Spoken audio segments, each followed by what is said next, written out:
na lang dahil hindi na namin yan ginamit. Ito na ang ginamit namin. Use oil stove.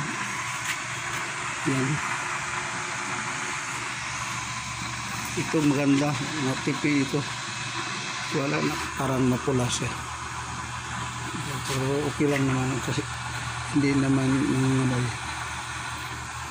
Ito ang matipid na lutoan. Use oil.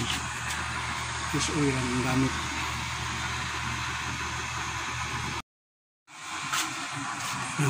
Tinag ko ang nilot ang ininig ang tubig na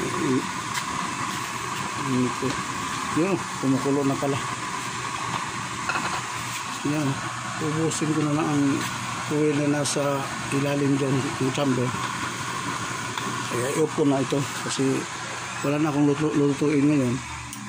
Yan, ito na, tapos na.